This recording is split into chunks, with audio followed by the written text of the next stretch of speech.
Continuação da leitura do livro A Psicologia Financeira, de Morgan Housel. Capítulo 14. Você vai mudar. Fazer planejamentos de longo prazo é mais difícil do que parece, porque os objetivos e os desejos das pessoas mudam com o tempo. Cresci com um amigo que não dispunha de privilégios materiais nem intelectuais, mas que era o sujeito mais trabalhador que eu conhecia. Pessoas como ele têm muito a ensinar, porque possuem um entendimento bruto de cada passo do caminho para o sucesso. A missão e o sonho da vida dele, desde a adolescência, era ser médico. Dizer que as probabilidades não estavam a seu favor seria bondade. Nenhuma pessoa sensata na época sequer cogitaria aquilo como uma possibilidade. Mas ele perseverou, e mesmo 10 anos mais tarde que seus colegas de classe, enfim, se tornou médico.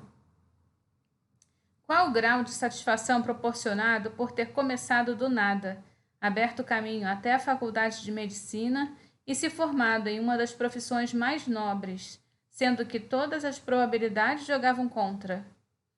Falei com ele alguns anos atrás. A conversa foi mais ou menos assim. Quanto tempo? Como você tá? Ai, que trabalho terrível. Que trabalho terrível, cara.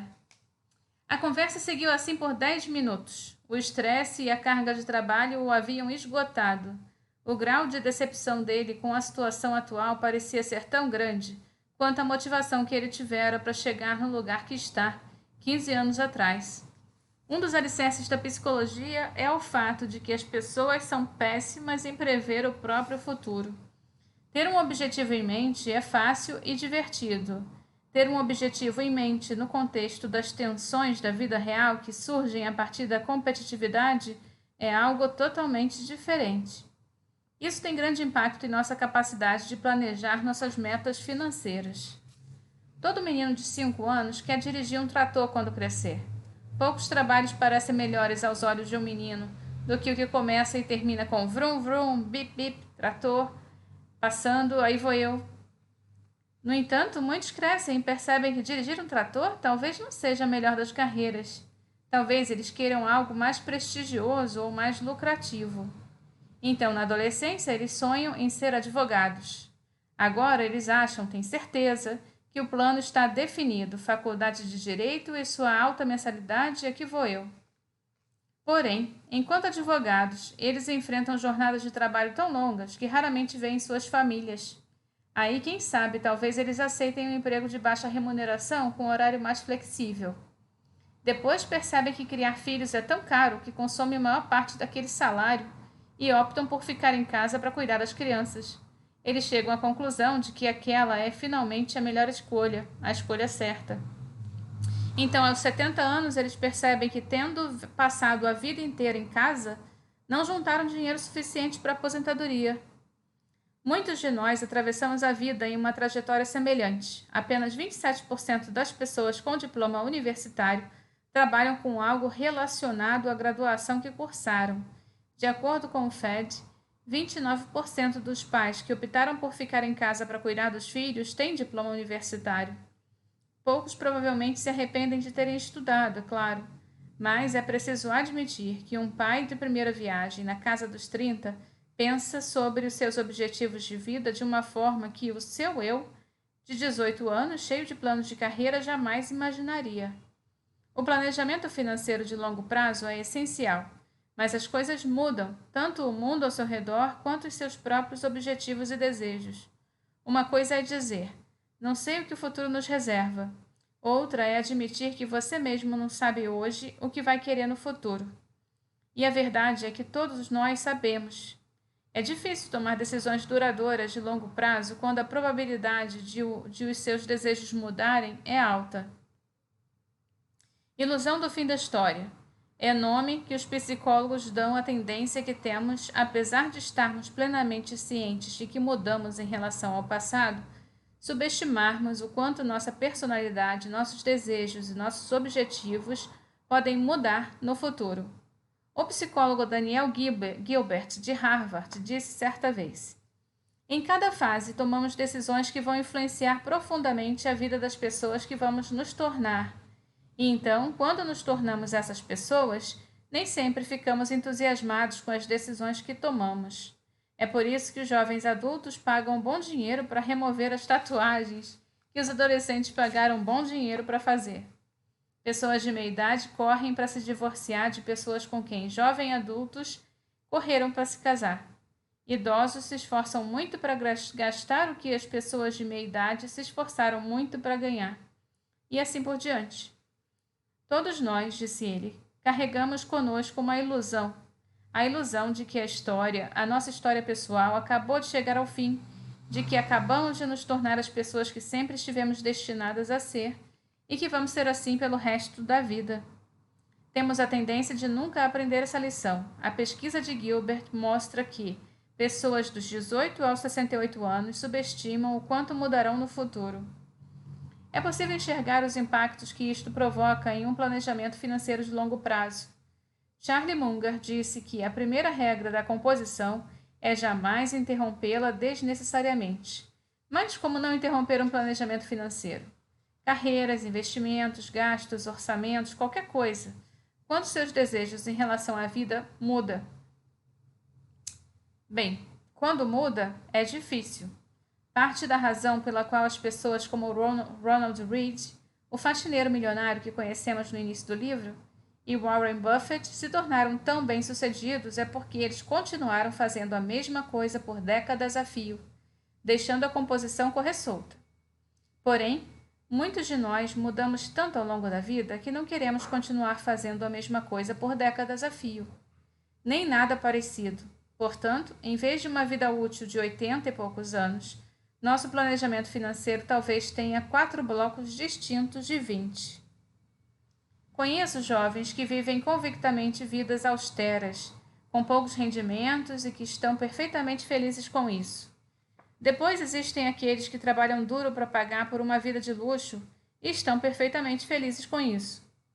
Ambos os grupos correm riscos. O primeiro, o de não estar preparado para criar uma família ou arcar com despesas na aposentadoria. O segundo, de se arrepender de ter desperdiçado toda a juventude e a saúde trancado em um escritório.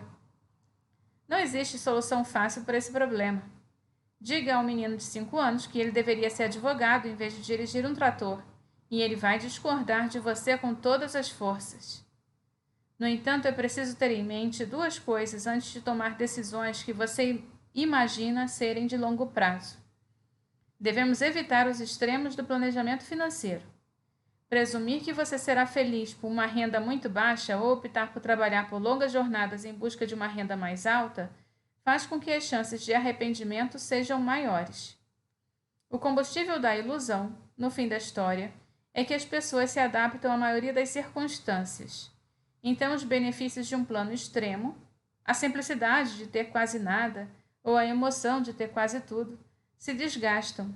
Contudo, as desvantagens desses extremos, não ter dinheiro para a aposentadoria ou se arrepender de ter passado a vida pensando só em dinheiro, se tornam lamentações eternas.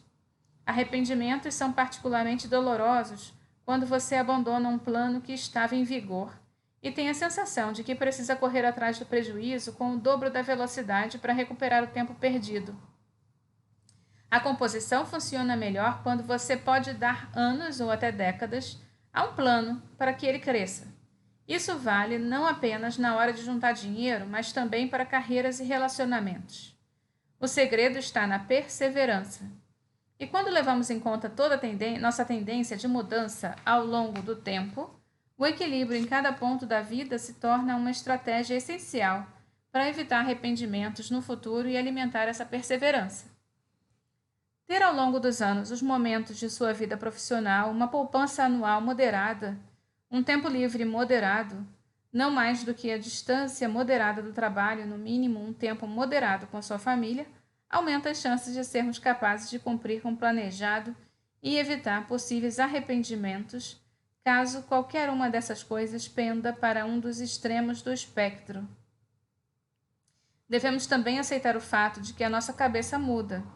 Alguns dos trabalhadores mais infelizes que conheci são pessoas que permanecem leais a uma determinada carreira somente porque foi o campo que eles escolheram na hora de optar por um curso universitário quando tinham 18 anos.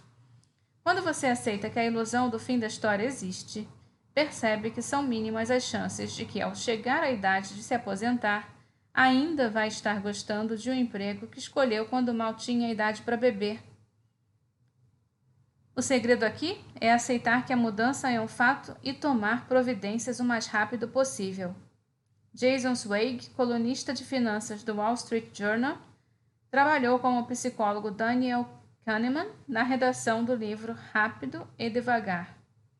Zweig uma vez contou uma história sobre um traço de personalidade de Kahneman que combinava muito bem com ele. Nada me surpreendeu mais em Danny do que a capacidade que ele possuía de detonar o que havíamos acabado de fazer, escreveu Zweig.